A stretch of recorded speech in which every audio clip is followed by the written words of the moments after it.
Salut, moi c'est Justine. Et moi, c'est Christine. Et vous écoutez Crime glacé.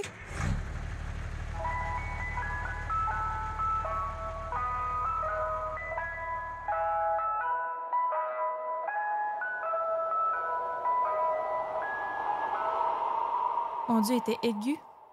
Salut tout le monde! Allô! J'espère que vous allez bien. Oui, j'espère que vous allez bien. J'ai l'impression que ça fait longtemps, mais ça fait pas longtemps. C'est juste que là, moi, je recommence avec un épisode régulier. Fait que je suis comme...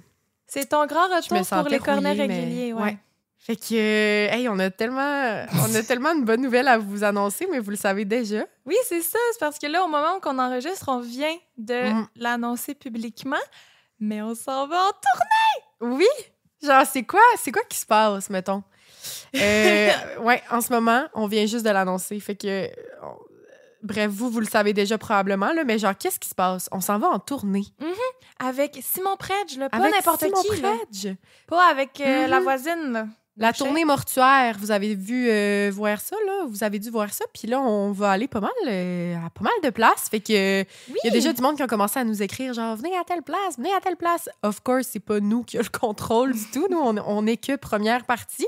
Mais quand même, genre, j'ai l'impression qu'on va aller comme partout. Puis... Oui, c'est parce que c'est prévu 2025 et 2026.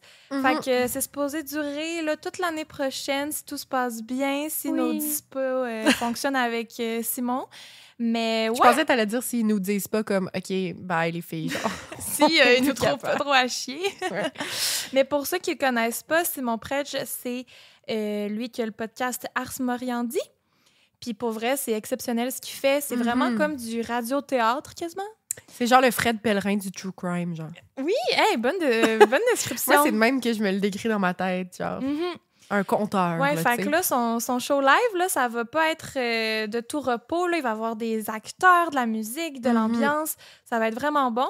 Puis, il va y avoir une très bonne première partie. Oui, on va vous concocter une histoire. Vous allez voir, ça va être quand même quelque chose. Fait que, bref, j'espère qu'on va pouvoir vous rencontrer. Comme à chaque fois qu'on s'en va quelque part, genre, on va vous l'annoncer d'avance à chaque fois, c'est sûr, là, avant la vente de billets. Mais comme, venez nous voir.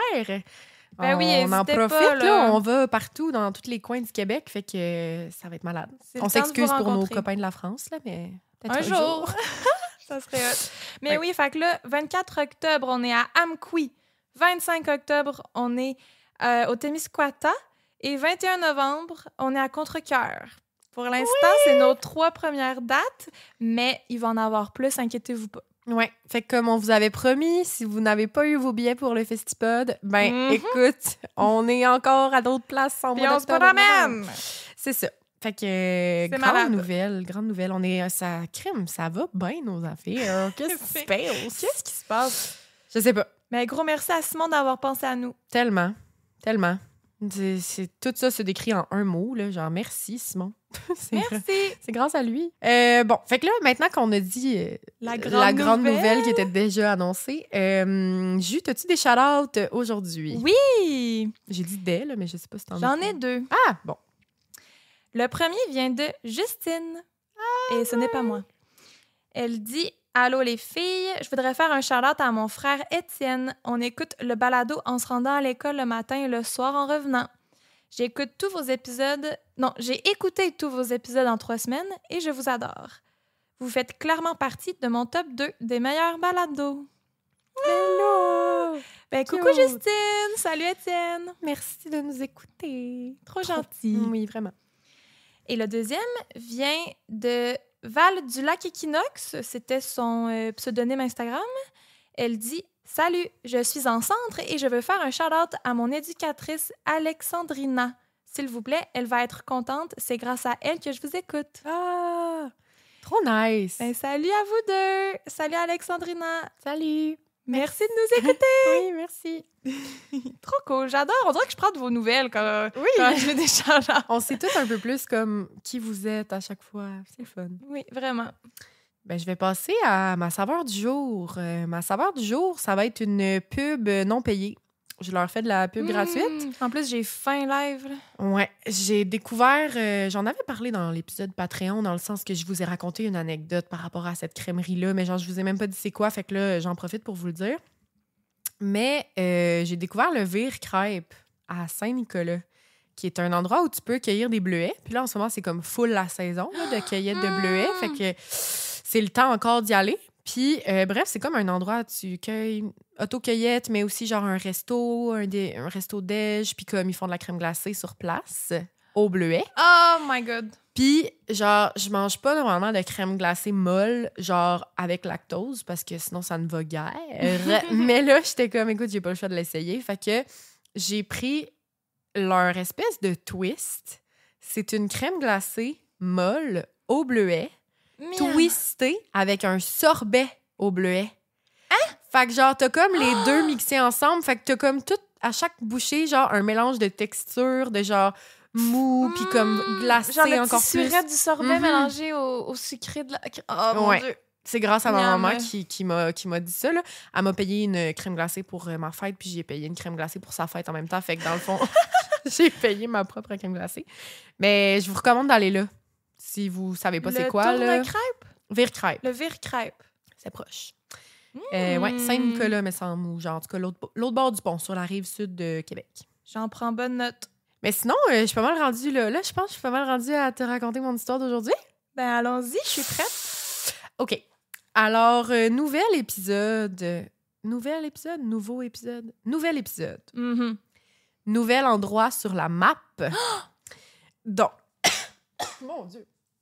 Je vais essayer de faire avec ma salive, excusez.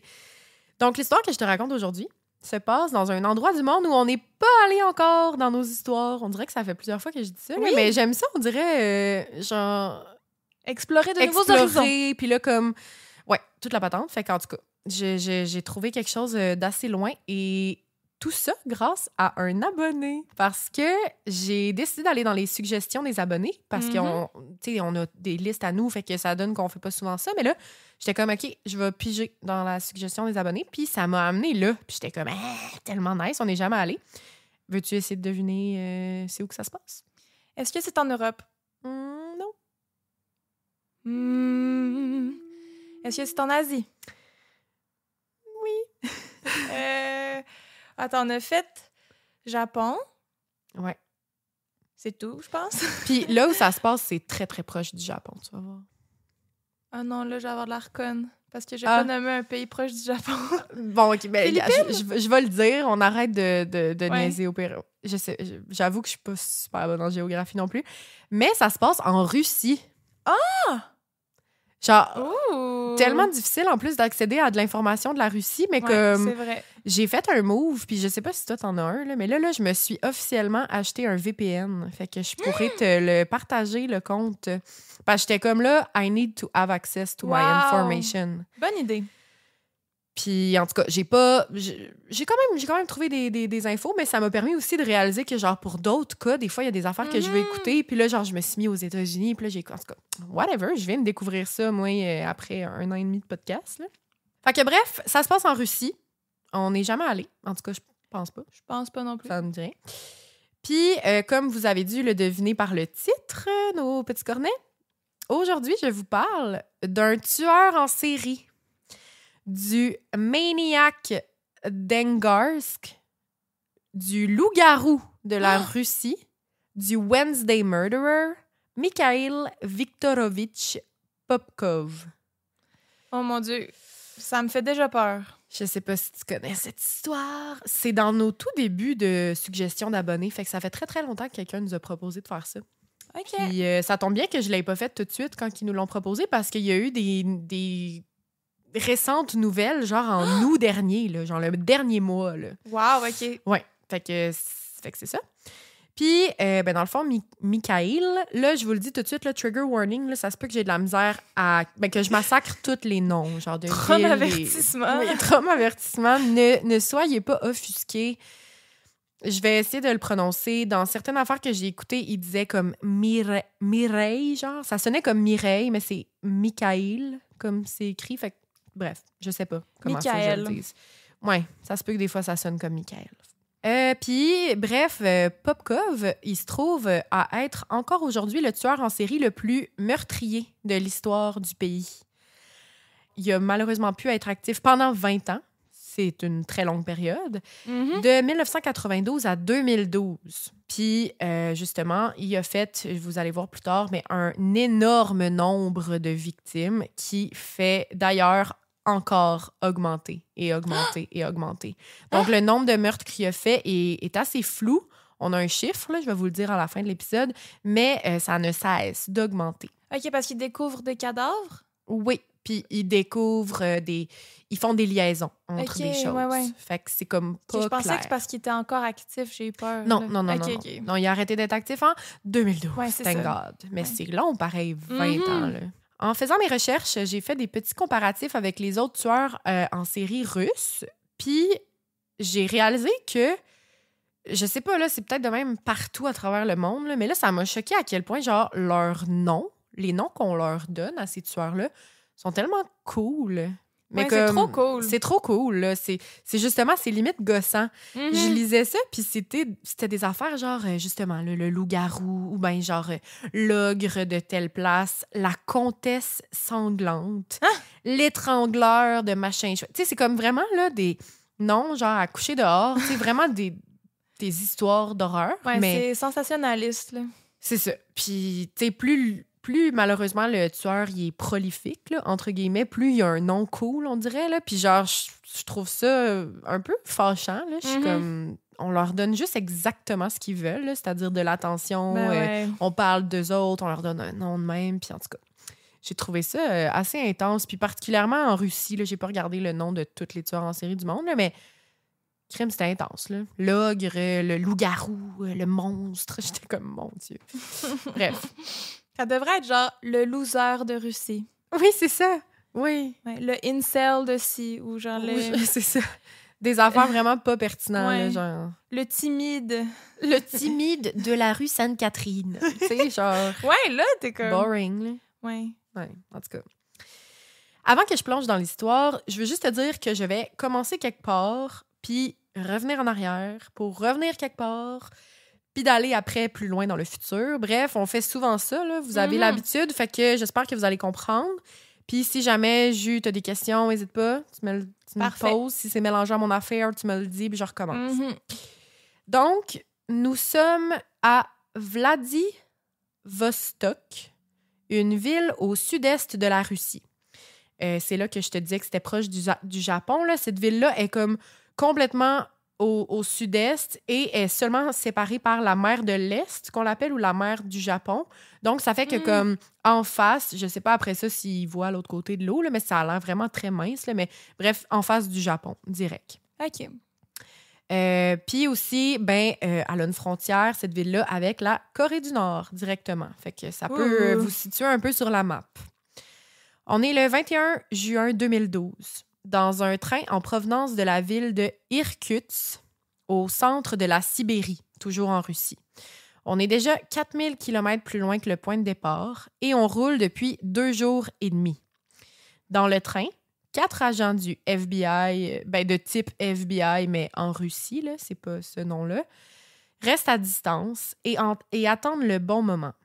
Leur cible, Mikhail Popkov, qui aurait pris un billet sans retour, donc un aller simple, pour fuir sa ville, fuir sa famille, fuir tout ce qu'il connaît. Tout ce qu'il y a sur lui, Mikhail, un gun. Nous sommes rendus au dernier arrêt avant la destination finale. Les 4 agents sont prêts à entourer le siège de Popkov et ils savent que ce dernier est armé. On s'entend, ils doivent être extrêmement prudents pour ne pas se faire repérer parce que ça pourrait rapidement devenir une piscine de sang à l'intérieur du train. Là. C'est très étroit, tout le monde est armé, ça pourrait très bien dégénérer. L'un des agents s'approche, il est rendu derrière Popkov et il pointe finalement son gun directement sur sa nuque. Et c'est terminé. Ouais. Mikhail Popkov, pour retourner en arrière, est né le 7 mars 1964 dans la ville de Norilsk, une ville fermée du kraï de Krasnoïarsk, en Russie. Là, je vais quand même dire les vrais endroits, mais j'ai de la misère à les prononcer, puis je pourrais pas expliquer qu'est-ce que c'est le kraï de Krasnoïarsk en Russie. Mais c'est une ville, bref, à 300 km au nord du cercle polaire arctique et à 2400 km du pôle Nord. pour vous OK, donc situer. il doit faire froid. Il fait froid.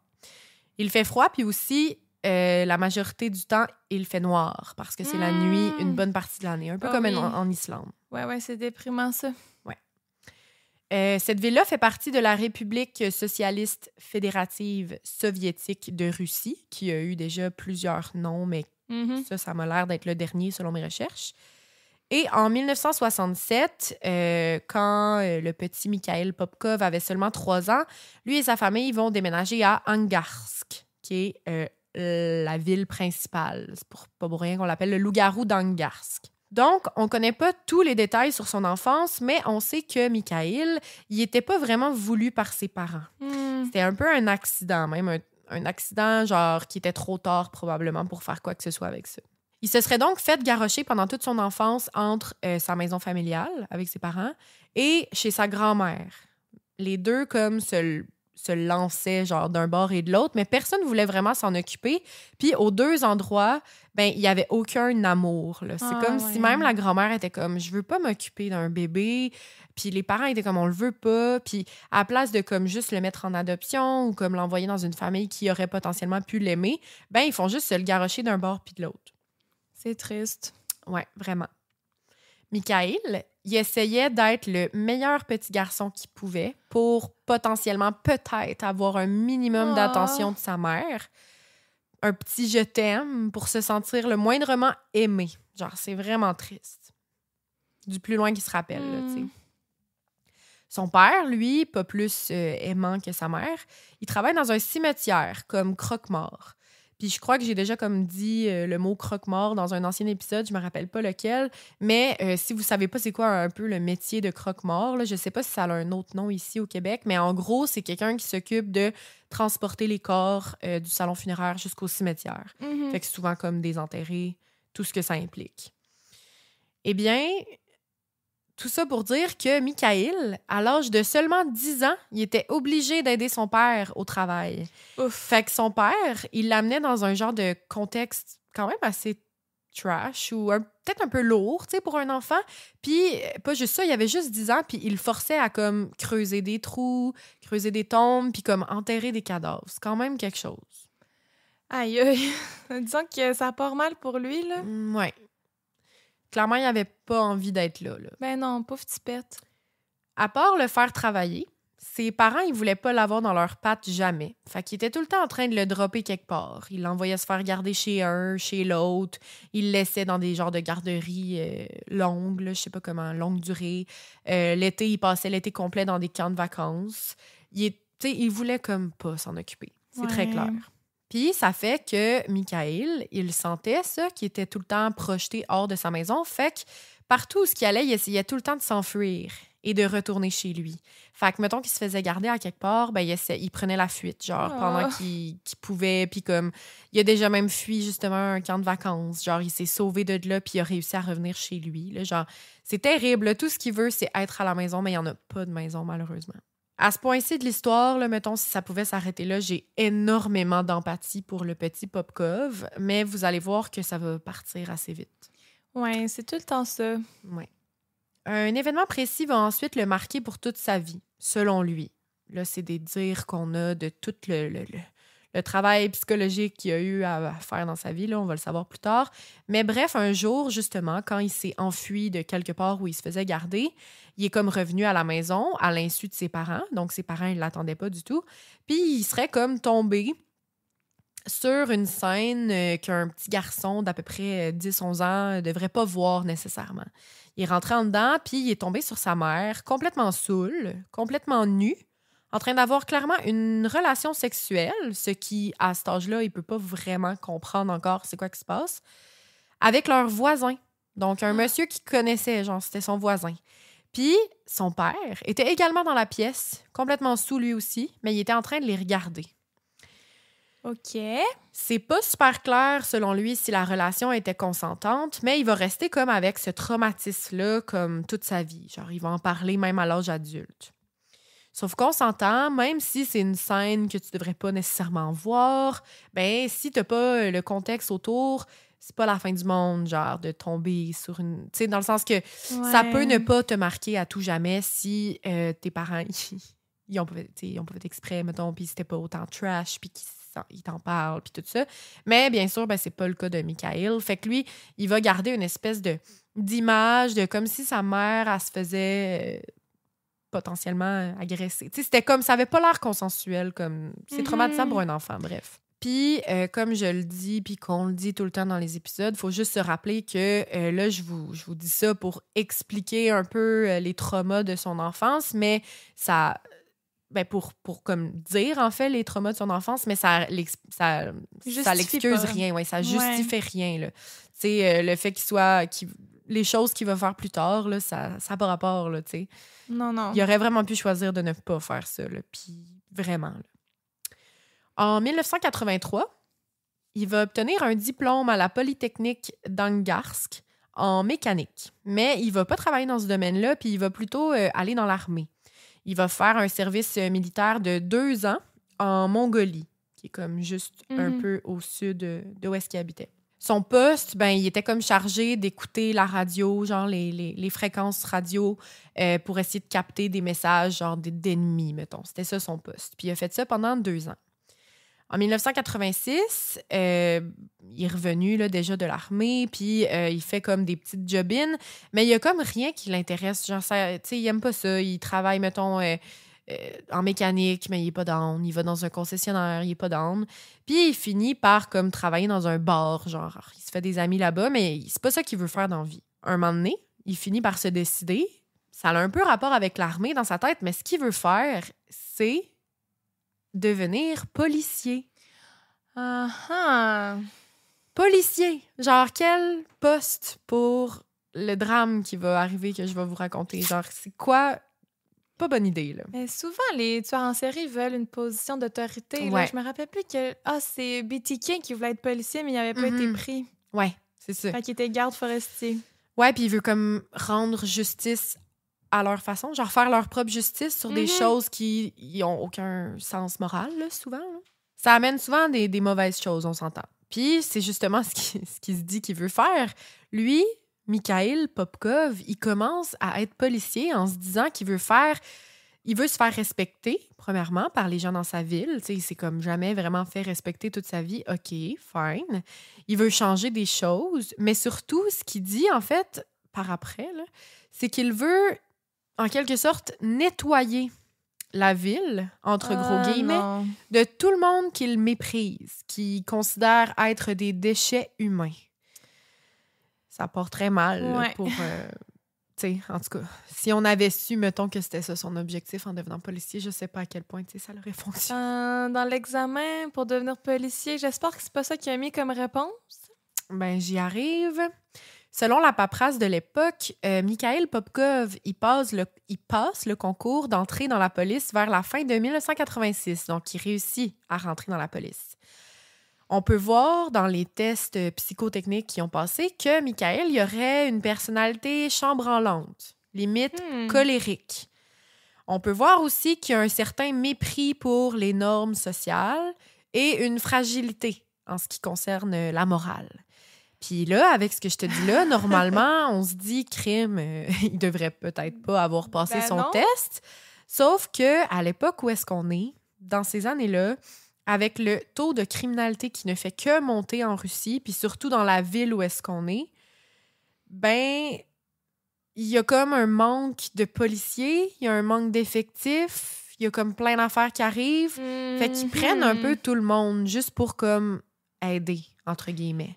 Mais c'est complètement stupide. Oui, vraiment. Donc, c'est comme un gros problème. Puis là, ça fait juste créer d'autres problèmes. Puis je pense qu'il aurait pu littéralement dire, genre, qu'il y avait... tu sais, je veux dire, dans ce cas-là, là, si je comprends bien l'histoire, il aurait pu dire un peu n'importe quoi puis il aurait été engagé. Là. Et là. Popkov, il va ensuite épouser une jeune femme du nom de Yelena Michirova. Puis ensemble, ils vont avoir une petite fille et ils vont l'appeler Katia. À ce moment-là, techniquement, ça se passe relativement bien pour Mikhail. Lui qui n'a jamais comme été aimé de toute sa vie, là, il a quand même, tu sais, il a été dans l'armée 2 ans, là, il est policier, il vient d'être capable d'entrer, il s'est fait une blonde, il l'a épousée, il a un enfant. Comme je disais au début, genre, il n'y a rien qui excuse ça, parce qu'il aurait pu bien virer à ce moment-là. Tu sais, il y a tout dans sa vie pour se sentir aimé. Mais malheureusement, le mal est déjà fait dans sa tête, puis il n'y aura pas d'autres options dans sa tête. Ça va bien avec sa femme, ça va bien avec sa fille, ça va bien avec son travail. Mais il va se rendre compte dès le début de sa petite job qu'il ne fait pas exactement le travail qu'il espérait au départ. On s'entend, quand on commence, n'importe où dans la vie, c'est de même dans n'importe quel travail, mais on commence pas enquêteur direct en partant, là, en étant dans la police. Fait qu'il commence par juste comme donner des tickets, superviser la route. Il fait des tâches pas très excitantes, là, si on peut dire.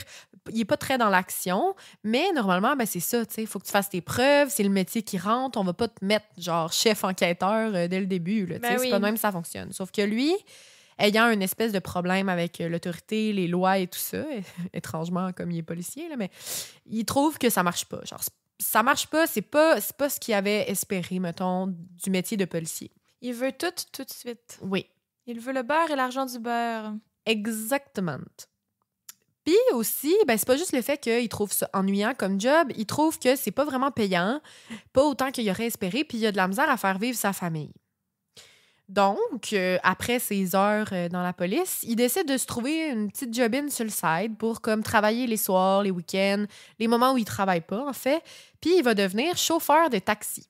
Puis là, c'est comme vraiment étrange parce que il y a des choses dans la vie, on dirait, qui pourraient pas se faire. Genre, c'est pas de même ça marche, mais lui, pour une raison obscure, il a trouvé la façon que ça fonctionne. Il est chauffeur de taxi avec son véhicule de police. Ouais.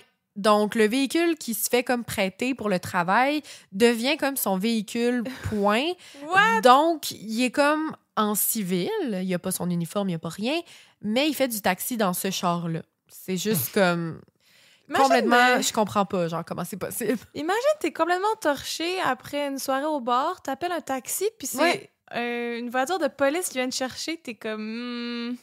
Ouais. C'est bizarre. C'est vraiment bizarre. Genre, tu sais, il descend ta fenêtre, puis là, il est comme, inquiète-toi pas, tu sais, je suis pas un policier, je suis en civil. On dirait, moi, je serais comme, non, malheureusement, je vais pas monter, c'est ultra louche, là. Mais bon, genre, lui, il devait comme avoir son badge tout le temps sur lui pour comme être capable de prouver que c'est un vrai policier, mais qu'en ce moment, il est pas on duty, genre. Mais c'est vraiment weird, genre, ça rajoute quelque chose de vraiment bizarre. C'est tellement weird! Ouais. Mais bref, il va faire cette petite job-in-là pendant plusieurs années pour faire vivre sa famille parce que le métier de policier n'est pas assez payant au début pour lui. Pendant des années, donc, il va se déplacer dans toute la région, genre autant pour sa job de police que surtout sa job de chauffeur de taxi. Fait qu'il va connaître un peu genre tous les raccoins de la ville par cœur, dans une garde. Je sais pas si je le dis comme il faut.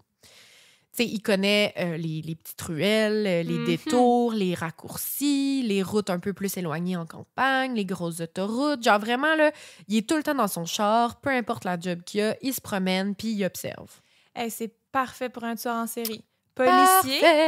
Policier et chauffeur de taxi. Ouais. Tu connais la ville au grand complet, tu peux embarquer plein de monde dans ton auto parce que t'es chauffeur de taxi, mais en plus, tu peux les rassurer parce que t'as un badge de police. Hey! Ça n'a pas de sens. Moi, je suis comme, tu viens de mettre tous les ingrédients, mais comme sur le coup, I guess, avec le manque d'effectifs, il y avait tellement de problèmes dans ce temps-là en Russie. Je vais vous expliquer un peu plus. En fait, j'arrivais là un peu au contexte de l'époque. C'est quelque chose que live, on se dit, c'est la recette parfaite là, pour que ça dégénère. Mais à ce moment-là, I guess qu'il n'y a personne qui a trouvé ça louche. Il n'y a personne qui a posé de questions, puis sa job lui permettait de faire ça. I don't know. Mais bon. Donc, comme j'allais le dire, en 1992, un événement va faire chambouler toute l'histoire parce que il aurait pu juste être vraiment policier, chauffeur de taxi, avoir une belle vie de famille et tout. Mais non. Bien sûr que non.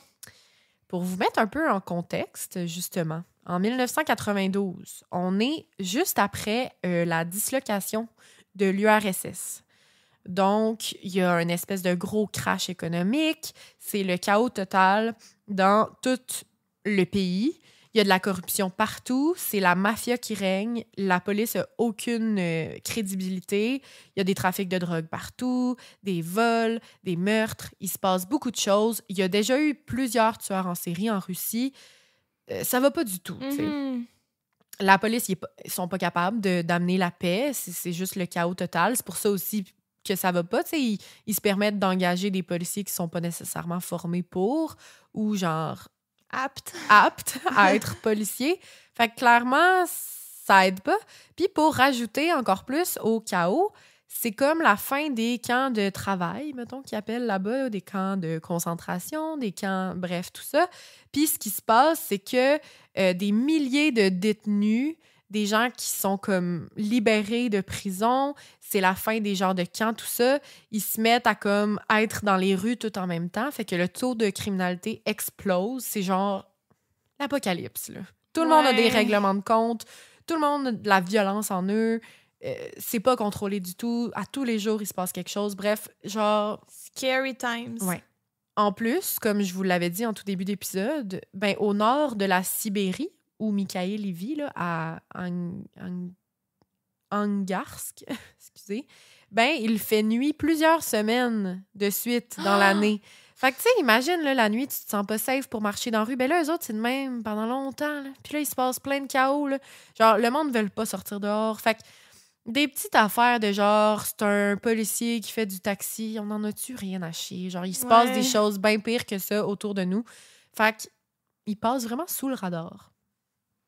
Mettons que j'aurais pas voulu être là-bas à ce moment-là. Puis même encore aujourd'hui, là, mais en tout cas. Ouais, disons que rarement ça a l'air d'avoir été une belle place, la Russie, là. C'est ça. Malheureusement, là. Ouais. À Angarsk, toujours, au beau milieu de la nuit, une jeune femme du nom de Dorogova marche, seule, justement, dans la rue pour se rendre à son travail. On est en 1992, là, justement. Là, il y a une voiture qui s'arrête près d'elle. Une voiture de police. À l'intérieur, un homme. Clairement, vous vous en doutez, il s'agit de Popkov. Mais il n'est pas habillé en police, comme je vous le disais tantôt. Il est en civil, il n'est pas on duty. Puis il fait juste se pointer pour y demander si elle a besoin d'un lift pour aller quelque part. Genre, il montre sa certification de chauffeur de taxi, puis son badge de police pour dire genre oui, j'étais aussi une police, tout ça, ce qui explique mon véhicule. Mais as-tu besoin d'un lift? Puis là, ben, la fille est dans la rue, il fait quand même super froid, elle est pas super bien habillée. Ça laisse comme penser que peut-être elle travaille dans la rue aussi, genre elle a, bref, c'est ce qui se dit dans sa tête. Lui, c'est ça son intention en l'apprenant. Là. Mais elle, de son côté, ben elle a froid, puis genre elle est comme OK, tu sais, en plus d'être un policier, là, il me montre qu'il est chauffeur de taxi. Ben oui. Je risque rien, tu sais, fait que j'y donne ma destination, puis elle embarque. Sauf que malheureusement pour elle, eh bien, ce sera la dernière fois qu'elle aura mis le pied dehors vivante. Est-ce que tu penses qu'il voulait déjà l'attaquer à la base? Je vais vous l'expliquer comme dans pas long, là, mais comme il y a un modus operandi quand même assez précis, Mikhail. Okay. Fait que je pense qu'à ce moment-là, il avait déjà commencé. Genre, oui, c'était la première fois qu'il faisait ça, mais il y avait déjà un plan en tête. C'était premièrement de savoir ce qu'elle faisait dans la vie. Parce que lui, il méprisait un certain type de personnes en particulier. Un peu à la Willie Picton et compagnie. Ouais, les travailleuses du sexe, entre autres. Ouais, entre autres. Donc, son but était peut-être de, tu sais, là, il l'avait vu, puis il était comme, elle est en petite jupe, machin, elle est seule, elle est dans la rue à cette heure-là.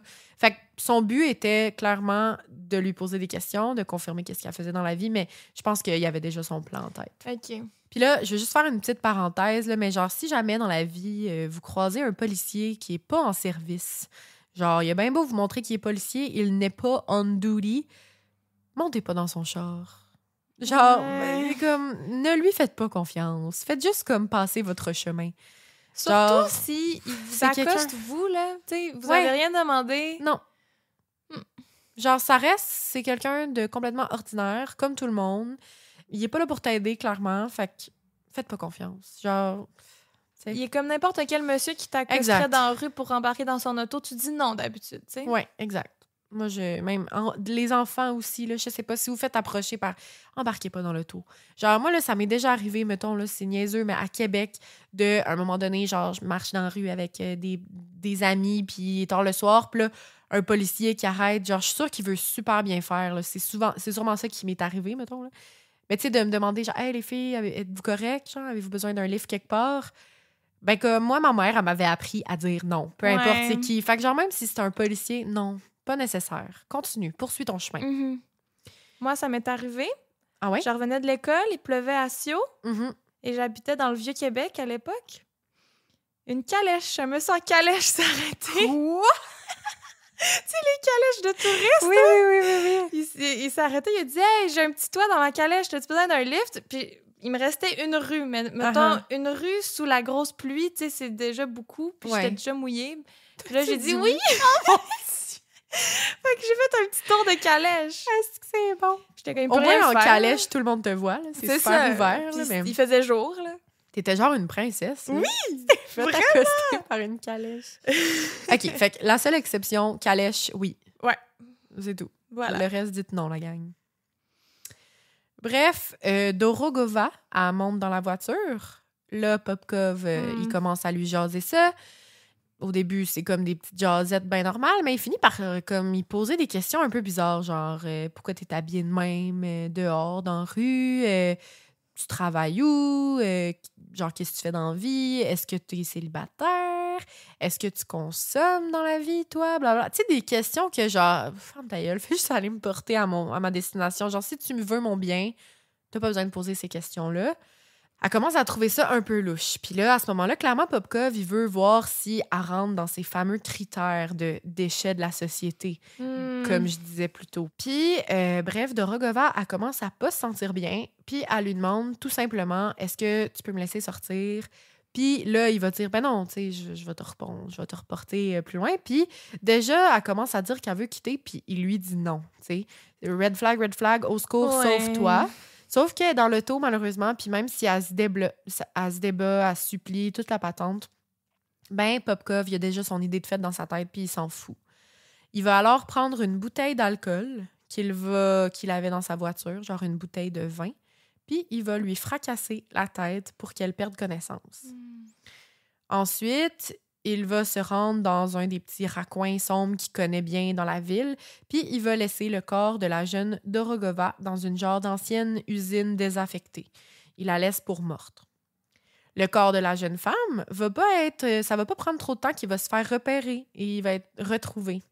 L'enquête commence. Qu'est-ce qui se passe? On trouve une femme dans une usine et le trigger warning, on la retrouve sans vêtements et elle a été clairement agressée sexuellement. Il y a des traces visibles et elle a été étranglée.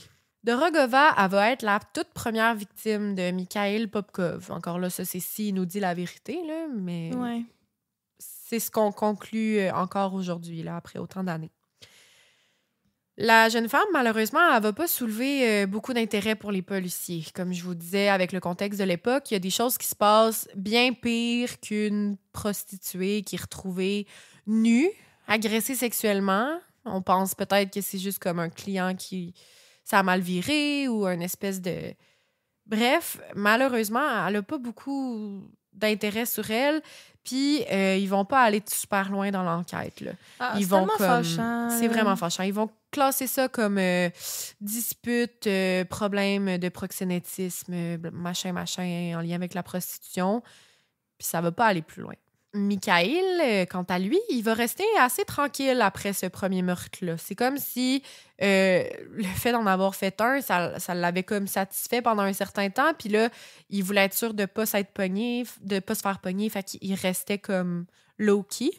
Fait que ça va prendre quand même du temps avant qu'il refasse autre chose. Ça va juste être Dorogova pendant genre 1 an, là, et peut-être un peu plus.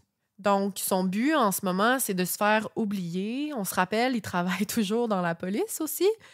Donc, fun fact, pas super fun, il va faire partie de l'enquête qui va être vraiment courte, là, mais genre, il va entendre parler au travail de genre la jeune femme Dorogova et tout. Donc, lui, il vient de faire un meurtre, puis il en entend tout de suite parler à sa job. Il est comme un peu au courant de l'enquête, il participe-ish, puis ça va être ça pour la majorité des prochaines victimes. Fait qu'il va quasiment tout le temps être soit de près ou de loin, genre dans l'enquête, des victimes qu'il fait lui-même. Plus, là.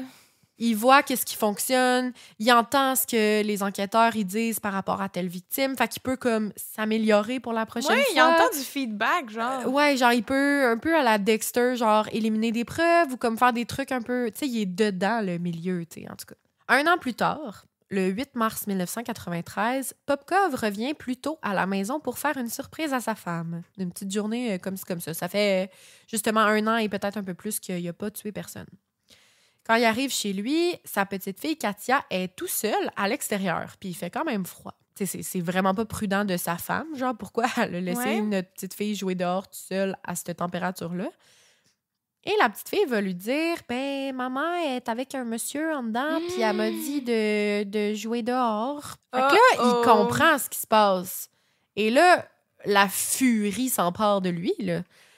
Oups, là, vraiment, là, comme ce petit instant va le faire... tu sais, si, mettons, il y avait dans l'intention de plus jamais tuer, là, ça vient de s'arrêter direct là. Ben oui. La rage monte en lui. Ses traumas d'enfance, ils repopent. Tu sais, ça allait bien avec sa femme au moins, même s'il avait comme une haine envers les femmes pour une raison qu'on se doute. Là, s'il apprend que sa femme est en train de faire quelque chose avec un autre monsieur, ça n'ira pas. Il rentre à la maison. L'homme n'est pas là, mais il constate d'une façon X que sa femme a bel et bien eu une relation. Genre, il voit des preuves très claires. Sauf que, plutôt que de décider de briser sa famille, il va décider de tout garder sa rage et de l'envoyer ailleurs pour être capable de garder sa femme, garder sa fille, garder sa petite famille en santé. C'est donc ce soir-là que Popkov, après 1 an et quelques, va faire son 2e meurtre. Et ce sera le premier d'une longue dégringolade extrême pour le tueur. Genre, ça... 2 est un très petit nombre. Va en thérapie. Oui. Voilà, c'est tout, là. Là, je vais pas pouvoir vous dire tous les noms de chaque victime à partir de maintenant, malheureusement, parce que y en a beaucoup trop. Puis, il y en a beaucoup aussi qui sont pas du tout connus des autorités. Fait que j'ai seulement quelques noms, mais après, ça se perd assez vite. Je vais commencer par vous décrire un peu son modus operandi, même si vous devez peut-être vous en douter. C'est presque toujours la même chose. Toutes les victimes, ils vont être embarquées dans la voiture de police de Mikhail Popkov, le soir, la nuit, le matin tôt. Genre, à chaque fois, comme ça se passe de la même façon. C'est toutes des femmes qui travaillent dans le domaine de la prostitution, qui sont des mauvaises mères de famille, selon lui. Des femmes qu'il considère comme des tout-croches, des junkies, des femmes qui consomment de la drogue, des alcooliques. Des femmes qui, selon lui, bref, devraient être éliminées de la surface de la Terre. C'est le fameux nettoyage. Tellement stupide parce que s'il veut nettoyer la Terre, ben pourquoi c'est juste les femmes qui enlèvent? Clairement, il y a des junkies gars. Clairement, il y a des travailleurs du sexe gars. Clairement, il y a des tueurs en série en Russie qui tuent du monde. Non, il y a des méga problèmes. Puis ils n'aiment pas les femmes, en fait. Ça. Ils s'attaquent aux vulnérables. Là. Ils sont prétendus nettoyage. Là. C'est pour se donner bonne conscience. Là. C'est juste genre un misogyne. Ben il n'aime pas les femmes, puis il veut les tuer parce qu'elles sont des femmes. Fuck off la prostitution. C'est juste des raisons de comme faire un espèce de triage dans sa tête, mais ça n'a pas rapport. Là. C'est plus facile dans sa tête, c'est tout. Ouais. Donc, pour poursuivre avec le modus operandi, comme je l'expliquais tantôt avec la première victime, il les amène dans son char. Ensuite, il les questionne pendant qu'elles sont assises comme à côté de lui sur le banc passager pour s'assurer qu'elle répond aux critères. Et ensuite, quand c'est confirmé, il les tuerait avec un objet aléatoire. Puis là, quand je dis objet aléatoire, c'est que pour être sûr de ne pas se faire pogner, parce que il sait, tu sais, en étant dans la police, qu'un tueur en série, souvent, ça va prendre tout le temps la même affaire. Ouais, la même arme. La même arme, la même... Eh bien, lui, il va décider qu'à chaque fois, c'est avec une arme différente. Donc, une bouteille de vitre, on parle de... un marteau, un tournevis, une hache, des cordes, la strangulation, son poing, une arme à feu. Genre, chaque fois, c'est différent. Puis, ce qui est encore plus troublant, c'est que souvent, les objets qu'il va utiliser, c'est des objets qui sont dans les forensic evidence à son travail. Fait qu'il va prendre genre des armes de crime qu'il trouve à son travail. Comme ça, il est certain qu'il y ait comme d'autres empreintes dessus puis que ce sera pas la sienne. What? Mais... Puis pour brouiller, genre, les pistes. Ouais, Bon, OK, c'est weird. Parce que, clairement, c'est désorganisé leur poste de police, là, mais il me semble qu'il devrait remarquer qu'il manque des... Ben, il fait ça le temps d'une nuit, puis il le ramène après, il le ramène genre. après. Ben oui. Puis, il me semble, dans Dexter, il fait ça un moment donné. Genre, il ressort une pièce juste pour faire un gant ou je sais pas trop, là. Ben, il fait ça, tu sais. Fait que la pièce, ils la trouveront nulle part, déjà, dans le fucking poste de police. C'est fou, ça. En tout cas. Ensuite, lorsqu'il aurait, comme, techniquement, assommé la femme en question, souvent, ben, elle meurt pas instantanément, là, on s'entend. Puis là, il y aurait agression sexuelle pour ensuite y avoir meurtre. Et des fois, c'est dans l'autre sens. Yark. Donc oui, c'est dit dans certaines sources que Michael, eh bien, il était nécrophile. Donc, il pratiquait des agressions sexuelles sur des femmes qui étaient déjà décédées. Donc, post-mortem. Ensuite, ce qu'il faisait, c'est qu'il prenait les corps puis il les mettait toujours dans des lieux aléatoires. T'sais, il connaissait super bien la ville. Fait que des fois, c'était dans une forêt, un fossé, une usine abandonnée, une ruelle. Tout le temps pour que ça ait l'air un peu de genre être expliqué par des femmes. C'était des prostituées, puis là, ben, ils se sont ramassés là avec un client, whatever. Fait que c'était jamais au même endroit. Fait qu'encore une fois, il se disait qu'en faisant ça, on n'allait pas pouvoir savoir c'était qui faisait... On n'allait pas pouvoir, du moins, comme relier chaque femme à la même personne. Les policiers pensent pas qu'ils ont affaire à un tueur en série nécessairement. Là. Non, c'est ça. C'est comme chaque fois qu'ils trouvent un corps, ben ils se disent genre on a d'autres choses à gérer. Ça me fait penser à Robert Pickton. Ouais, vraiment. Des fois aussi, ben pour finir, il brûlait les corps, mais comme pas tout le temps. Fait que I guess que ça dépendait de son mood, genre s'il était plus fâché cette soirée-là ou pas, genre aucune idée. Ce qui est triste, c'est qu'à aucun moment, les policiers font des liens entre les victimes à cause de ça. Fait qu'ils pensent zéro à la piste d'un tueur en série, là. Fait que chaque fois qu'il arrive quelque chose, il s'en sort tellement bien parce que on pense même pas à ça, là. C'est tout le temps des affaires séparées dans la tête des policiers. Puis en même temps, ben, c'est le chaos total aussi en Russie. Fait que Michael, il est genre mort de rire, là. Comme il dit, il y a aucune chance qu'il me pogne, là. Jamais. Genre... De un, il y a aussi le contrôle de sa scène de crime parce que lui, tous les meurtres, ils ont lieu au même endroit. Là, c'est dans sa voiture. Sa voiture qui peut prendre le temps de nettoyer comme il veut. Ça se passe tout le temps dans son char. Fait que il se dit comme, ben, j'ai le contrôle là-dessus. Puis après ça, ben, je les drop n'importe où. Fait qu'il est vraiment mort de rire. Il fait ce qu'il veut. Puis il a vraiment confiance en ses affaires. Là. Comme je me ferai jamais pogner. Non seulement il trouve que c'est un jeu d'enfant, son affaire, mais il y a aussi le sentiment de répondre à sa mission de départ, qui est de nettoyer la ville. Puis comme tout se passe à la même place, genre lui, c'est facile. C'est facile pour lui, puis il est en train de répondre à sa mission. Genre un tueur missionnaire.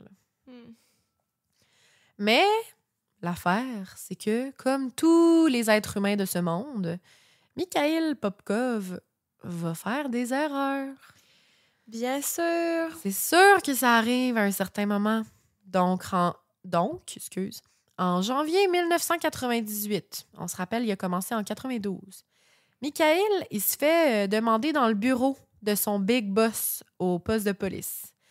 Puis il dit, écoute, je veux te poser des petites questions. Ça sonne drôlement comme un interrogatoire. Il est genre, qu'est-ce qui se passe? Comme... C'est impossible qu'ils savent quelque chose. Fait que comme, what the hell is happening? Le choc, genre, qu'il devait vivre là, à ce moment-là. Genre, est-ce que ça a rapport à ça ou c'est pour autre chose? Le stress embarque. Il s'attendait pas pantoute à ce qu'il allait vivre dans le bureau de son boss. Parce que direct en partant, il se fait demander « T'étais où dans la nuit du 17 au 18 janvier 98 qui vient juste de passer, là, il y a quelques jours? » Popkov chie à terre. Première des choses, c'est sûr que ça paraît un peu dans sa face ou genre dans sa voix ou comme il fait le saut parce que là, il comprend vraiment pas ce qui a pu se passer. Ça fait des années qu'il tue des femmes de la même façon, puis il n'y a aucune chance qu'il se fasse prendre. Fait que là, il comprend pas. Ce qui se passe, ben là, il va répondre, bien sûr, j'étais chez moi avec ma femme et ma fille, bien sûr. Mais on va lui dire qu'il y a une jeune femme qui s'est présentée au poste de police disant s'être fait agresser sexuellement et laissée pour morte. Et elle confirme, elle affirme que c'était un policier. Et elle est pas mal sûre qu'il s'appelait Michael parce qu'il avait montré son badge. Oh là là! Lui, il était convaincu qu'il avait tué chaque victime. Là. Il n'en a jamais laissé une en vie pour une raison obscure. Jamais. Là. Il n'y a pas de pitié. Quand il commence quelque chose, il finit. Fait que là, c'est la première fois que comme il y aurait eu une survivante, genre. Comme il pensait l'avoir tuée, puis finalement, elle aurait survécu. Fait que là, Michael, il panique, là. Puis je vais vous raconter ce qui s'est passé. Parce que oui, bien sûr, c'est lui, là, genre, même s'il essaie de le cacher, on le sait. Donc, dans la nuit du 17 au 18 janvier 98, Michael avait bel et bien embarqué la jeune fille en question. Cette jeune fille s'appelait Eugenia Protacheva et elle avait 17 ans. Oh my God! Eugenia, elle avait décidé de monter dans la voiture. Ben, si on peut dire décider, là, c'est plus genre embarque dans mon char, puis elle avait pas vraiment le choix parce que c'était une figure d'autorité et tout, en tout cas. Puis aussi, ben, elle était saoule, donc ça aide pas. Elle était comme pas très habillée, elle avait froid, elle était vraiment congelée. Fait que bref, elle a pas été... Tu sais, elle a pas mal été forcée d'embarquer. Après la même petite conversation habituelle de Popkov, où ce dernier il pose les questions, puis il s'assure qu'elle fit dans les critères, Eugenia, elle aurait comme commencé à dessouler parce que là, elle se rendait compte que c'était vraiment louche, puis que l'homme, clairement, il voulait pas du bien, genre. Il posait des questions vraiment trop précises, puis même s'il était en état d'ébriété, ça l'a comme dessoulé, là, ça l'a choqué. Elle va dire que à un certain point, elle était convaincue qu'il fallait qu'elle sorte de la voiture, qu'il fallait qu'elle se sauve, puis qu'elle avait même enlevé ces espèces de talons hauts, genre discrètement, au cas où qu'elle devait sortir de l'auto puis courir, parce qu'elle se disait, genre, ça va aller mieux pour courir, genre, faut que j'enlève mes souliers. Oh mon Dieu, la peur qu'elle devait ressentir pour penser à ça, là. Mm-hmm. Puis là, plus rien. Un trou noir. Elle dit qu'elle se rappelle de rien, sauf qu'elle a repris connaissance, sûrement beaucoup plus tard, puis elle était à côté contre un arbre, nue, complètement frigorifiée. Genre, elle était sur le bord de mourir d'hypothermie, là. Elle avait aucune idée elle était où, puis depuis combien de temps, mais elle a survécu. Wow! Popkov, il est donc interrogé vite fait, mais ils vont le relâcher aussitôt. Parce que, tu sais, encore une fois, bon, son boss, ben en fait, pour la première fois, c'est la première fois que ça arrive, tu sais. Puis même si son boss, il trouve ça peut-être un peu louche, il est comme, hey, c'est une jeune fille, c'est une prostituée probablement. Genre, elle dit n'importe quoi, puis il réussit dans le fond à convaincre son boss que genre, what the fuck, genre, c'est n'importe quoi ce que tu dis. Peut-être qu'elle m'a vu, mais genre, j'ai jamais rien fait par rapport à ça, puis en tout cas. Puis il finit par le croire. Ben, c'est du déjà vu, là. Qu'est-ce qui est plus crédible? Ben, c'est ça. Ton collègue policier ou une fille de 17 ans, travailleuse du sexe? Ouais. Puis, tu sais, il en arrive des affaires depuis comme 6 ans, genre, puis il n'y a rien comme qui se passe, il n'y a personne qui est suspecté de rien, de quoi que ce soit. Fait qu'est-ce que c'est juste comme une autre fille parmi tant d'autres qui, là, elle, a voulu comme, je sais pas, genre mettre le blâme sur quelqu'un un peu au hasard pour trouver un coupable, mais dans le fond, en tout cas, elle n'est pas pris pantoute. C'est fâchant. Ouais, vraiment. Sauf que là, l'affaire... Quelques jours plus tard, dans le même mois, là, toujours dans le mois de janvier 98, une autre femme survit à une attaque de Popkov. Fait que lui, là, après s'être presque fait pogner dans le bureau de son boss, il a refait un meurtre, genre quelques jours plus tard. Un meurtre qui, finalement, n'en était pas un, là. Une tentative de meurtre, puis là, il a encore une fois pas pris le temps de vérifier si... OK, il est sloppy. Svetlana Nisivecheva, tout comme Eugenia Protacheva, se sont aussi faites agresser sexuellement, les deux. Et là, on a pu garder des échantillons de sperme sur eux parce que les deux se sont pointés au poste de police. 2 en l'espace de quelques jours, là. On voit maintenant que les 2 échantillons, ils appartiennent à la même personne. On ne sait pas encore c'est qui, on ne peut pas encore savoir parce qu'il faut que ça soit lié avec un échantillon qu'on a déjà comme dans nos dossiers, tout ça. Mais on sait qu'ils appartiennent à la même personne. Donc là, une première cloche qui sonne de genre, OK, 2 incidents dans quelques jours d'écart, puis c'est la même personne qui a essayé de les agresser sexuellement. J'espère qu'ils vont allumer bientôt, qu'ils ont affaire à un agresseur/tueur en série. Ouais. Sauf que malheureusement, pour l'instant, ben, tout ce qu'ils pensent, c'est que ces 2 tentatives de meurtre-là, /viol. En fait, je sais même pas s'ils pensent à une tentative de meurtre, mais ces 2 agressions sexuelles violentes-là sont reliées à la même personne, mais ils pensent pas encore à comme tous les meurtres de femmes qui ont eu lieu depuis des années. Fait qu'on fait pas encore le lien. C'est quand même fâchant. Popkov, lui, par contre, 2 erreurs dans le même mois, ça y rentre pas dans la tête. Là, il est comme, là, ça marche pas. Genre, faut que je me calme, faut que j'arrête pendant un moment, faut que je me cache. Genre, ça fonctionne pas. Sa photo va d'ailleurs être montrée aux 2 survivantes. Puis les 2, séparément, vont être capables de confirmer que c'est bel et bien l'homme qui les a agressés sexuellement. Mais, pour une raison obscure, le boss de Michael, il va pas les croire. Il va se dire, genre, entre eux, sûrement qu'ils se connaissent, puis ils se sont parlé. Puis Hey, ça, là... ils vont rien faire avec ça, puis Michael, il va rien avoir. C'est tellement fort. Le gars, après, quand il a dû apprendre que ce gars-là, c'était un tueur en série, j'espère qu'il a perdu sa job, mais sûrement pas, parce que... Sûrement pas, où il était plus vivant, puis genre, j'entendrai plus parler de ce fameux... j'ai même pas son nom, là, à ce commissaire de police-là. Là. Mais ouais, 2 fois que, genre, les filles disent... On le reconnaît. Je demanderais un petit échantillon de sperme ou quelque chose, là. Ouais. Il semble que tu as assez d'éléments de suspicion pour moindrement, au moins l'innocenter puis dire, OK, on sait que c'est pas toi, mais il faut le tester pour être sûr. Ouais, c'est vraiment fâchant. Par contre, après ces 2 événements-là d'agression sexuelle, de femmes qui témoignent, qui potentiellement, genre, parlent aux gens autour d'eux, ben la population commence à avoir peur. Sont comme, surtout les femmes dans le domaine de la prostitution sont comme, OK, là, il se passe quelque chose. Il y a eu tellement de meurtres depuis des années. Puis là, comme, est-ce que ça, c'était des tentatives de meurtre? Les gens commencent à avoir peur. Tu sais, heureusement, c'est pas tout le monde là, qui pense comme le fameux boss de Popkov, là. Genre, il y a du monde là, ça commence à leur trotter dans la tête, là, puis qui commence à eux faire des liens. Genre, ça fait longtemps. Ils ne sont pas dupes, eux autres. Ouais. Il arrive des choses dans la rue à des femmes. Puis là, ben, voyons pourquoi personne ne fait de lien. Le ministère de la Justice va donc agir en réponse à la population qui est comme tabarouette, il se passe quelque chose, et va désigner le procureur Nikolai Kitaev pour prendre les choses en main, mais vraiment plus ferme. Là. Là, on se dit, on arrête de niaiser, on fait une vraie enquête, puis on essaie de remonter le plus loin possible pour voir si ces 2 affaires-là ils ont quelque chose à voir avec d'autres. Est-ce qu'on peut faire des liens? Là, on niaise plus. Bon. Puis Kitaev, ben, c'est un sacré bon enquêteur parce que c'est lui, d'ailleurs, qui a capturé le dernier tueur en série qu'il y a eu en Russie. Parce que, dans le fond, dans ces années-là, il y en a un autre en même temps que Mikhail Popkov, que d'ailleurs, je pourrais peut-être faire un épisode là-dessus un jour. Là. Il s'appelle The Chessboard Killer.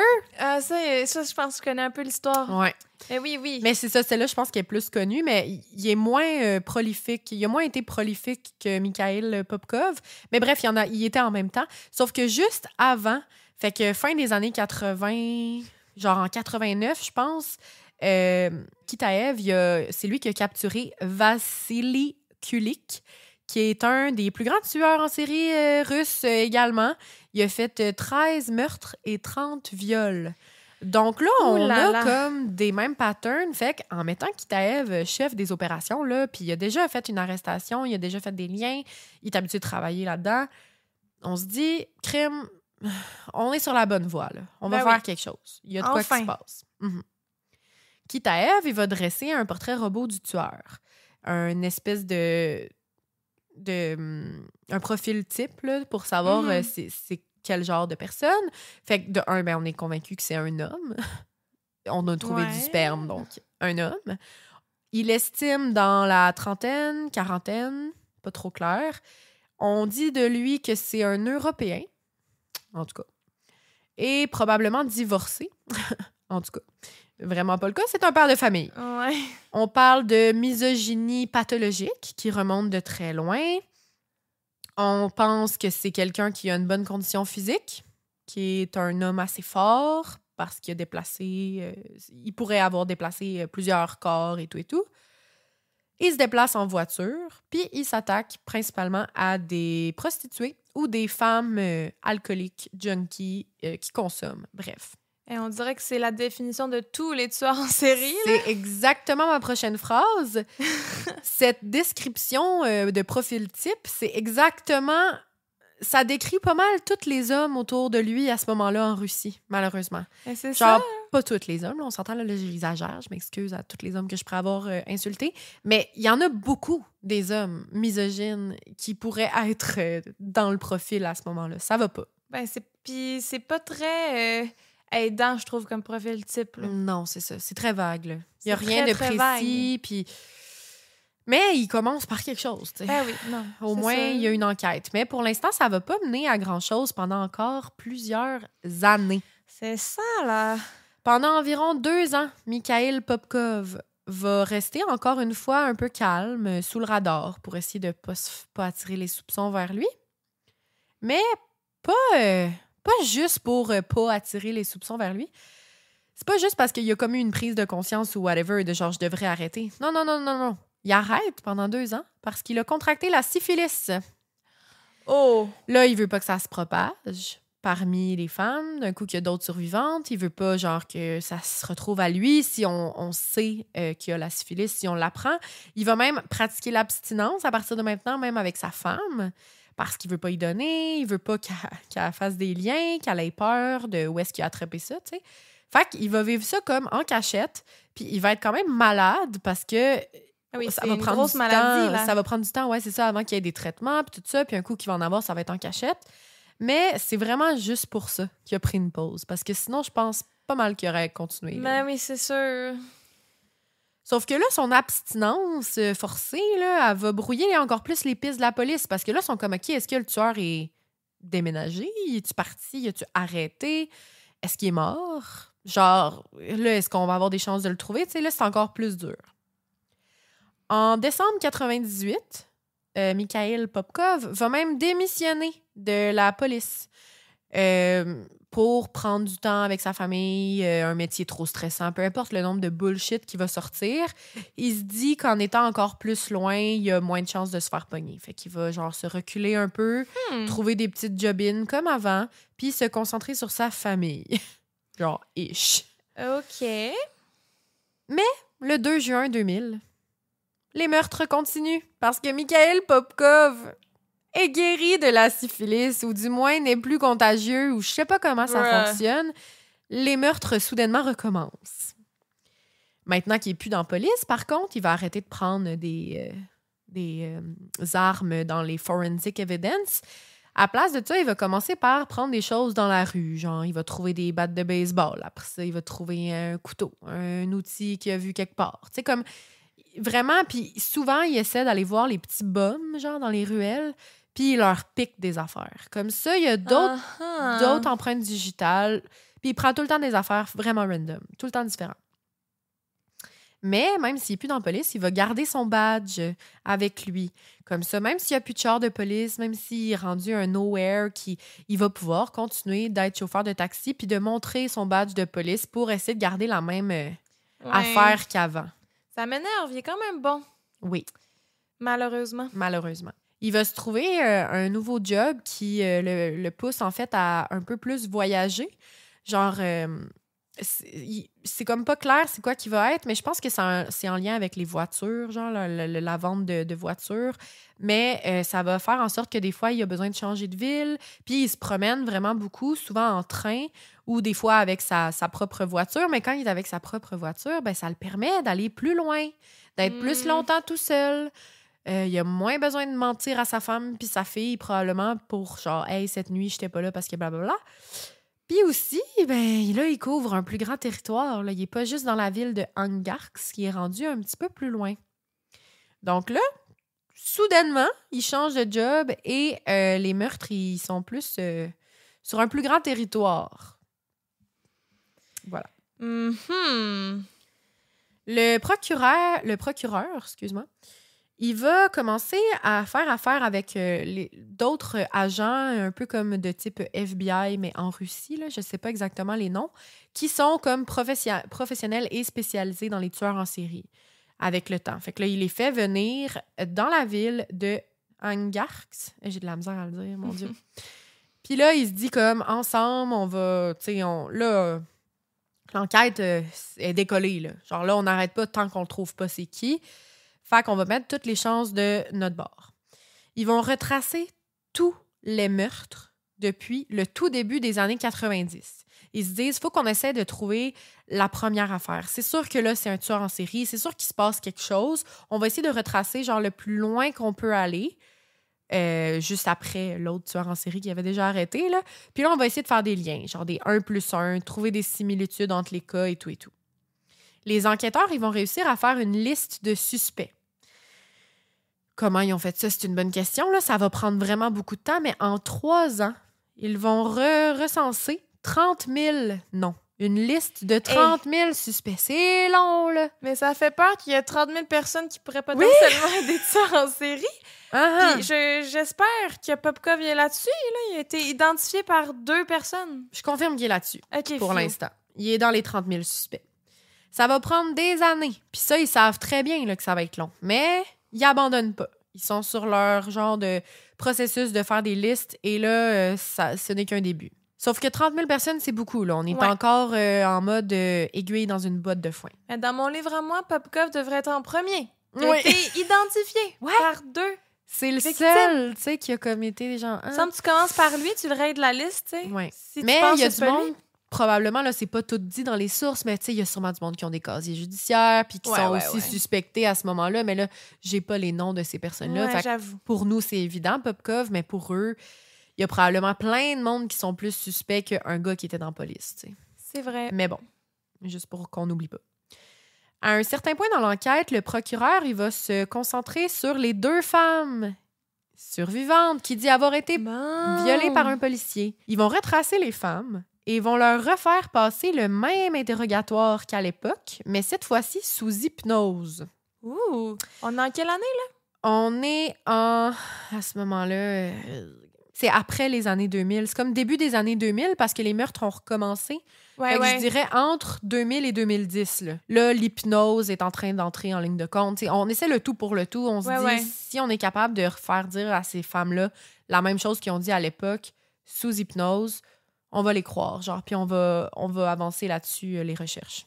Comme de fait, les 2 femmes sont toujours convaincues de leur version. La même version qu'à l'époque. Ils disent que c'était un policier. Puis ils se rappellent très bien d'avoir vu le badge, le véhicule. Sont sûrs de s'être fait agresser sexuellement par des policiers. Donc là, la liste de 30 000 suspects, maintenant qu'on conserve uniquement les policiers, soit eux qui étaient comme dans le métier à l'époque ou qui ont démissionné, mais genre dans les 10 dernières années, mettons. Et là, la liste est rendue à 3 500 suspects. En 5 ans, les 5 années d'après, fait que là, ça, c'est comme de 2005 à 2010, les 3500 noms vont passer à 589 noms. Et là, je vous rassure, Mikhail Popkov en fait toujours partie de cette fameuse liste. On est rendu à plusieurs échantillons de sperme qui appartiennent à une seule et unique personne. Fait qu'on constate que les 2 femmes qui ont été agressées sexuellement ont eu sur eux le même sperme que plusieurs femmes qui ont été tuées. Fait que là, on est genre certain qu'il y a un tueur en série. Il faut juste trouver c'est qui. Après les échantillons de sperme, on va aussi être capable de trouver une empreinte de pneu qui appartient toujours à la même voiture puis qui a été trouvée sur plusieurs des scènes de crime. Wow! Fait que là, on est rendu à plusieurs preuves. Faut juste comme faire un match. En mars 2010, là, depuis 2008, il y a eu d'énormes progrès dans les tests d'ADN.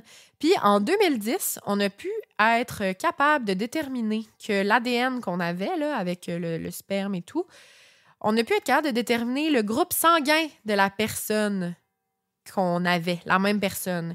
Puis heureusement, le groupe sanguin du tueur appartenait au groupe sanguin B, qui est un groupe très minoritaire dans ces villes-là et en Russie, puis qui répond à seulement 10% de la population. Et Popkov en fait toujours partie. Donc là, la liste, elle diminue. Puis ça, c'est quand même gros, là. Parce que là, le nombre est tellement rendu bas, puis on est sûr qu'il appartient au groupe sanguin B, que là, on se dit, OK, là, on interroge tout le monde qui ont ce groupe sanguin, donc tout le monde sur la liste. Puis on prend leur échantillon ADN. Genre... Ben oui, là, t'en as quand même... t'en as pas trop, fait que tu peux analyser ceux-là. T'sais. Ouais. 30 000, non, là, mais là, ça doit être une centaine qui ont... Exact. Genre, là, j'ai pas exactement ce chiffre-là, mais c'est ça. Là, on doit être rendu à une centaine. Fait que là, on se dit, on les interroge tous, peu importe le temps que ça va prendre. Puis aussi, c'est que avoir les échantillons d'ADN, ça coûte énormément d'argent. Fait que ça va prendre plusieurs années parce que, ben, à un moment donné, ben oui, c'est long. Ils doivent se calmer, puis c'est long, puis ça coûte de l'argent à l'État, puis en tout cas, bref. Mais l'étau se resserre. En mars 2012, 2 ans après cette fameuse avancée ADN, Popkov va se faire interroger par la police parce qu'il est encore dans cette liste. Puis là, il va pas échapper à ça. Là. Il doit répondre aux questions puis il doit donner son ADN parce que sinon, il est automatiquement suspecté puis il le sait. Là, il est pas cave. Ouais. Il sait qu'il y a une enquête en ce moment qui se donne. Genre, il sait qu'ils ont probablement affaire à un tueur en série. Bref, il sait ce qu'il a fait, tu sais. Fait que là, il panique ben raide. Puis l'affaire, c'est que pendant son interrogatoire, ça va paraître qu'il panique ben raide. Il n'est pas très bon acteur. Non. Donc là, on va clairement interroger plein de monde qui sont comme « Ben non, prenez mon ADN, pas de problème, j'ai rien à faire avec ça. » Puis là, tout d'un coup, un petit Popkov quand même assez stressé. Puis on se rappelle qu'à l'époque, on l'avait déjà interrogé, là. Ouais. Tu sais? Fait que Popkov, à sa sortie du poste de police, parce qu'ils doivent le relâcher en attendant les résultats du test ADN, là, c'est juste comme une petite affaire de routine. Mm-hmm. Eux autres sont comme on le laisse pas aller loin, on le suit. Donc là, filature. Il est watché de près. On envoie des agents qui le suivent à partir de maintenant. Peu importe il va où. Puis comme de fait, genre, on trace pas juste comme sa voiture, mais on retrace aussi ses appels. Puis on arrive à être dans son cellulaire. Puis là, on est comme, ce gars-là, on le watch. Il est louche. Lui, qui se doute de rien à sa sortie du poste de police, ben, il est comme, OK, qu'est-ce que je fais? Il panique. Il est dans son char. Il appelle son avocat. Mais on est capable de voir qu'il appelle son avocat. Donc, en ce moment, il est encore plus louche. Ben oui. Puis là, pendant tout le moment où, genre, on attend encore les résultats du test d'ADN, mais on voit qu'il appelle son avocat. On le suit un peu partout. Puis, on remarque que Popkov, son comportement, il est bizarre. Parce que là, soudainement, il va voir un peu tout le monde dans son entourage. Genre, il se rend chez sa mère. Sa mère, qui, on se rappelle, il l'aime pas pantoute, puis probablement qu'il la voyait pas depuis des années. Là. Ouais. Mais là, il se rend chez sa mère. Il se rend au cimetière où est-ce que son père a été enterré, alors qu'il l'aimait pas du tout non plus, puis qu'il est peut-être jamais allé voir sa tombe. Là. Il va comme voir un peu tout le monde, comme s'il faisait genre des adieux à sa façon aux gens dans son entourage. Très subtil. Puis, ben là, on arrive au moment du début de mon épisode, du fameux train. Mm-hmm. Le dimanche 17 juin 2012, Mikhail Popkov va s'acheter un billet de train pour fuir le plus loin qu'il peut le pays. Donc, il va commencer par se rendre au sud-est complètement, à la dernière arrêt de train. Son but est probablement après de fuir le pays, là. Ça, c'est clair. Ouais. Il s'achète un billet, un aller simple. Personne n'est au courant, sauf la police. Pourquoi la police est au courant? Eh bien, c'est que le 19 juin 2012, 2 jours plus tard, donc 1 jour et demi, en fait, comme je vous avais dit au début, les résultats d'ADN, ils sortent. Mikhail Popkov est officiellement le loup-garou d'Angarsk. C'est son ADN qu'on a trouvé sur la majorité des scènes de crime. On obtient un mandat de perquisition puis un mandat d'arrêt. Donc là, les policiers ils vont se rendre pendant qu'il est encore suivi, là, puis que genre... Il y a des agents qui le suivent en train et toute la patente, là. Ben, ils vont se rendre à sa maison familiale. Ils vont apprendre la nouvelle à sa femme Yelena et à sa fille Katia. Ils vont fouiller la maison, réussir à trouver rapidement dans l'ordinateur le fameux billet de train en question et avoir le billet devant eux, donc le numéro de siège. Là, ils ont tout. Là. Oh là là. Fait que les agents qui le suivent, il le suit déjà depuis qu'il est parti du poste de police, ils savent exactement il va être dans quel wagon, assis dans quel siège, de telle heure à telle heure. Genre, ils savent tout. Fait qu'ils peuvent se préparer. Donc là, on est le procureur général, il est à Moscou.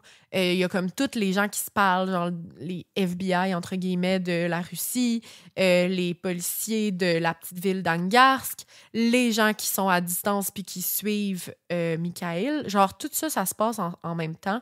Puis là, on envoie 4 policiers undercover. 4 policiers parce qu'on veut pas que ce soit le chaos non plus puis qu'il soit 12 là, après lui, sinon ça sera pas subtil. Mais 4 policiers qui vont être undercover, fait habillés comme des petits voyageurs qui prennent le train, genre avec des petites valises, comme si de rien n'était. Mais c'est insane, là. Ouais, ça doit tellement être comme fébrile, là, de faire tout ça. Là. Tu te sens dans un film, là. Imagine être genre le chef, genre l'enquêteur en chef de tout ça, genre, puis t'es enfin rendu là, après être parti de rien, en fait. Avant même la liste de 30 000 personnes, c'était de rien, là, tu sais. C'est fou. Là, il y a 4 petits voyageurs, faux voyageurs dans le train qui ont spoté Mikhail Popkov. Puis là, on est rendu au moment du début de mon épisode. Ça prenne pas beaucoup de temps avant qu'ils le localisent. Puis ils attendent justement un moment. T'sais, ils veulent pas juste comme arriver puis risquer qu'il se passe quelque chose, comme je le disais. Ils veulent un bon moment. Fait qu'ils vont rester jusqu'à l'avant-dernier stop. Il restait 30 minutes. Même pas 30 minutes, en fait, avant la destination finale de Popkov, où est-ce qu'ils s'en allaient. Fait qu'ils vont attendre à la dernière seconde où est-ce qu'ils vont voir Mikhail Popkov se lever debout pour prendre ses bagages. Et à ce moment-là, il y a plusieurs personnes dans le train qui se lèvent. Ils vont s'approcher de lui pour finalement réussir, l'un d'entre eux, à lui mettre un gun sur la nuque. Il a rien vu aller, lui. Il a rien vu aller. Tout le monde dans le train capotait parce qu'ils ont clairement vu que, genre, il se passait quelque chose. Mikhail Popkov, il a pas eu le choix de se rassir et de mettre ses mains derrière sa tête. Il était en état d'arrestation, puis il le savait très bien. Il arrivait, là. Il arrivait.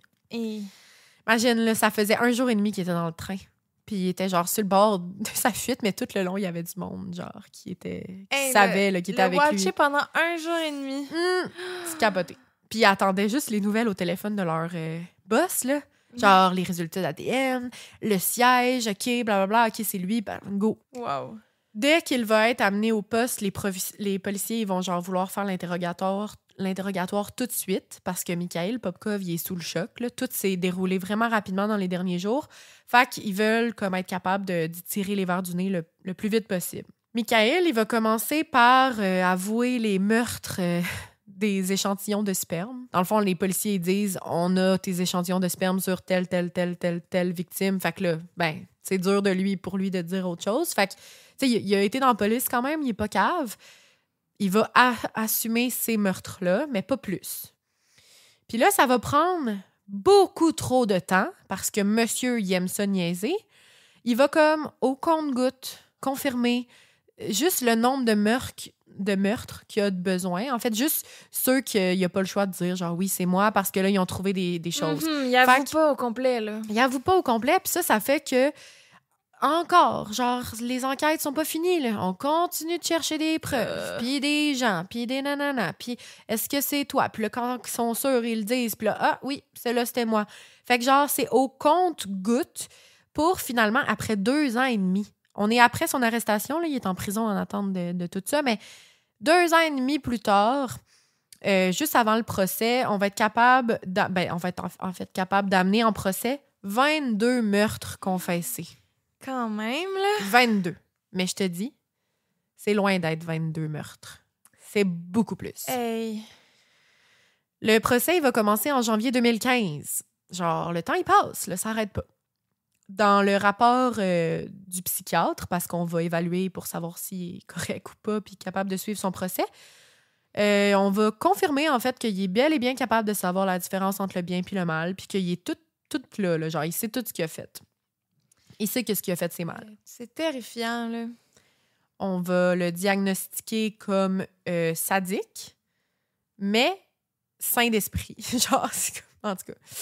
avec un problème de misogynie flagrante. Pendant tout le procès, Mikhail, il va montrer aucun remords. Jamais. Il va juste dire ce qu'il a à dire. Il va avouer ce qu'il a à avouer, puis il ira pas plus loin. Puis il y a aucun... Genre, il y a rien dans sa face. Là. Il est pas triste de quoi que ce soit. Il sait... Il est en paix, genre. Yark. Mikhail Viktorovitch, j'avais pas encore dit son middle name depuis le début, Popkov, se verra attribuer la sentence de prison à vie sans possibilité de libération. Il est d'abord envoyé dans un pénitencier maximal à la frontière du Kazakhstan. Laisse-moi te dire qu'il ne passera pas un bon quart d'heure quand il va arriver là-bas. Il va même tellement vivre l'enfer que c'est lui qui va supplier son avocat, puis la cour, puis tout ça, si c'est possible de l'échanger puis de le ramener dans sa ville natale. Genre d'être à la prison, mais comme avec des gens qu'il connaît, parce que là-bas, il est vraiment pas bien reçu. Il est pas chez lui. Moi, je serais comme « fuck you ». Sauf qu'il va pas juste, tu sais, ils vont pas juste lui donner la chance oui. de faire ça, mais ils vont faire un deal. OK, parfait. On va t'amener dans une prison où tu te sens mieux, là, whatever. Mais en échange, tu nous dévoiles plus d'informations. On veut savoir. Il y a clairement plus de meurtres. On le sait, on n'est pas fous. Dis-nous. Des heures et des heures de discussion pour que, quand bon lui semble, il dévoile quelques nouvelles victimes. La liste a cesse d'augmenter, comme je disais au tout début. Après 3 ans, en 2018, on est rendu à 56 noms. En 2021, 81 noms. 81 féminicides. En 2023, ça continue d'augmenter. Chaque fois, on lui ajoute des années à une peine qui, de toute façon, ne va jamais le laisser sortir. Là. En 2023, il essaye... Ça, c'est fou, là. Genre, quand j'ai vu ça, je capotais. En 2023, il essaye de rejoindre l'armée de Vladimir Poutine dans la guerre contre l'Ukraine parce que Vladimir Poutine a fait un espèce de... Comment t'appelles ça? Dans son régime, bref, il a autorisé en temps de guerre que certains criminels puissent sortir de prison pour se joindre à l'armée contre l'Ukraine. Oh my fucking God! Genre, au moins, ils vont stupide. faire quelque chose, blablabla. Mais, fait que lui, il s'essaye. Si un gars s'essaye, sauf que probablement que dans la prison où il était, c'était tellement comme intense et genre sécurité maximale. Heureusement, il va pas se faire donner le droit de sortir de là. Mais genre, il essayait d'aller... Imagine, tu libères ça, toi, puis t'amènes ça en Ukraine pendant la grosse guerre. Et puis on sait que là-bas, les soldats, ils font pas juste tuer des soldats ukrainiens, hein? Les civils sont pas... Exact. Wesh. Mais heureusement, bon, sa demande va pas être acceptée. Il reste en prison. En date du mois d'août 2025, donc le dernier article qui vient de sortir là, en août, genre qui parle de l'affaire, on est rendu à 92 meurtres qu'il a avoué avoir fait entre 1992 et 2012. 92! C'est intense, là! Des prostituées, des mères de famille, des mineurs, des gens qui avaient crissement rien demandé, des gens même pas alcooliques, même pas rien, qui minded their own business, mais juste des femmes qui, selon lui, devaient mourir. Ironiquement, les 2 femmes de sa vie, Yelena, sa femme, et leur fille Katia, continuent de croire encore à ce jour en l'innocence de leur mari, de leur père. Ouais, malgré toutes les preuves qui ont été amenées en procès, malgré ses...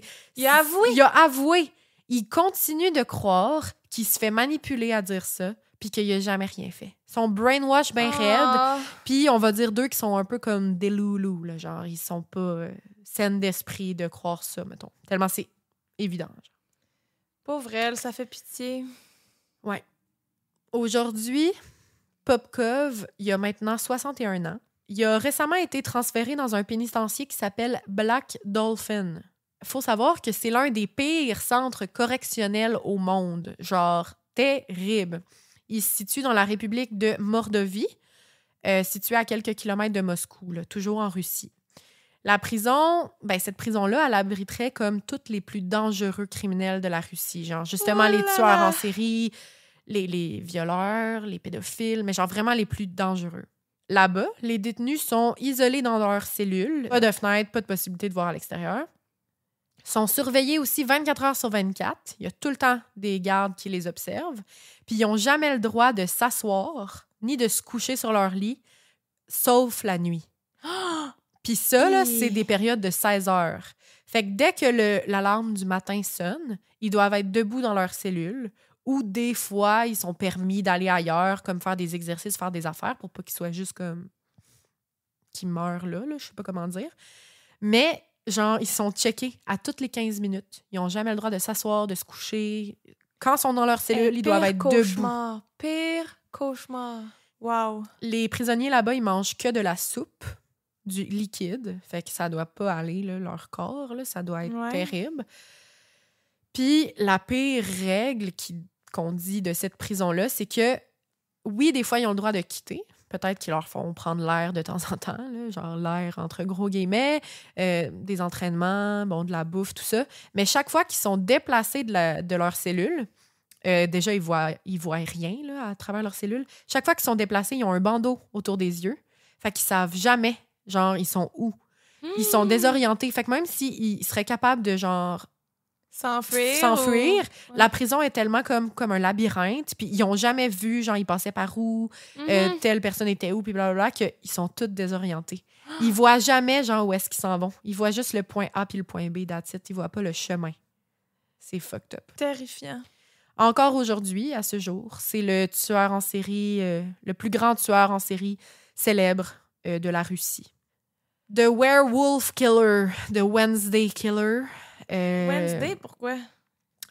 Oui, c'est vrai, ça, je l'ai juste dit au début, là, mais j'avais été voir pourquoi, puis ça disait juste que la majorité des femmes avaient été trouvées un mercredi. Genre, dans le journal, whatever. Fait qu'il l'appelait The Wednesday Killer. Il essayait de faire des liens, I guess. Là. Mais c'est tous les noms qu'il y a eu. Mais voilà. Arc! C'était son histoire. Il est toujours en vie. 61 ans, quand même, c'est jeune. 61 ans. Il aurait l'âge de mon papa, qui est né en 64 lui aussi. Genre, lui, il est en... Puis j'ai vu, tu sais, ces photos, là. Oh my God, ça fait peur. Il me fait peur. Mais au moins, ça me rassure un peu. Ben, tu sais, pas que je lui veux du mal, mais comme ça me rassure un peu de savoir qu'il est dans la prison la plus fucking ferme, genre... Une des prisons les plus... ouais, puis qui sortira pas. Il s'enrôle dans l'armée éventuellement, puis que ça fonctionne. Ouais, ça, c'est une autre affaire. Hein, parce qu'on voit que ça va pas bien dans ce coin-là. Là. Non. Hey, mais...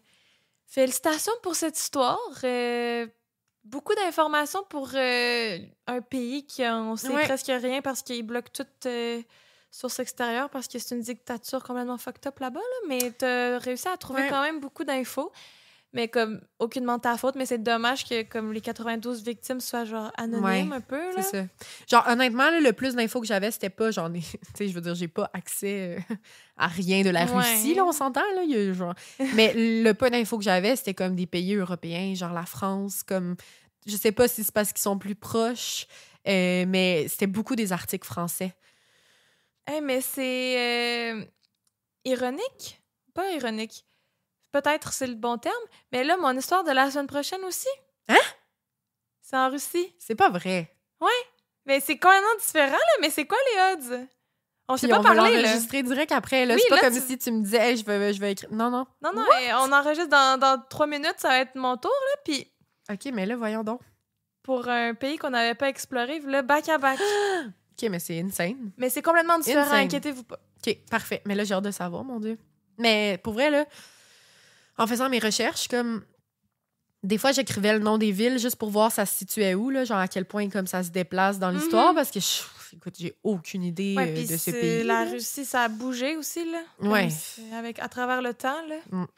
Pour vrai. Puis tu sais, chaque place, c'est fucking freakant. Genre, tu pèses dessus, puis tout ce que tu vois, c'est comme le drapeau. Tu sais, je veux dire, quand tu t'en vas en voyage, tu checkes partout à travers le monde, dans des places normales. Tu vois des belles photos touristiques. Là, c'est comme le drapeau du pays, puis genre le chef, puis nanana, puis il n'y a rien, ou aucune information. Genre, on ne peut rien savoir. C'est froid. Ouais. Fait qu'en tout cas... Ben, merci pour ça. Plaisir. Ça me fait voyager à un endroit que je n'ai pas envie de voyager, mais ça restait intéressant. Ouais. Je connaissais pas du tout cette histoire-là. Merci pour ça. J'espère que vous avez apprécié aussi les petits cornets. Oui, merci pour la suggestion. Là. J'avais pas le nom, là, comme pas dit. On l'avait pas écrit en parenthèse. Des fois, on note le prénom de la personne qui suggère, mais des fois, on oublie. Mais en tout cas, si la personne nous suit encore, elle nous l'a suggéré il y a très longtemps. Fait qu'en tout cas, merci à toi. Puis, ben, on se retrouve la semaine prochaine pour mon épisode aussi dans ce coin de pays. C'est ça. On reste en Russie. Sinon, n'oubliez pas de nous laisser une note 5 étoiles sur Spotify et Apple Music. Il y a aussi Audible, je pense, ou Amazon Music. Bref, peu importe où vous nous écoutez, je pense que vous pouvez laisser une note.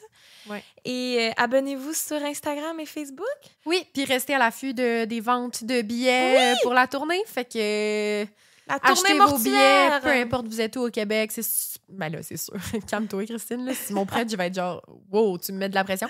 Mais on va essayer. En tout cas, ça serait cool qu'on voit beaucoup d'entre vous. Fait que checkez, voir si c'est dans votre région de temps en temps. Puis achetez vos billets. Ou écrivez-nous où vous voulez qu'on passe. On va prendre des notes. Si, mettons, Blainville sort c'est ça. 110 fois, ben on va peut-être y aller. Ouais, on va dire à Simon, hey, on a des fans de Blainville. En tout cas. Bref, on vous aime fort. Oui. J'espère que vous le savez. Et on se retrouve la semaine prochaine. Oui, à la semaine prochaine. Bye! Bisous.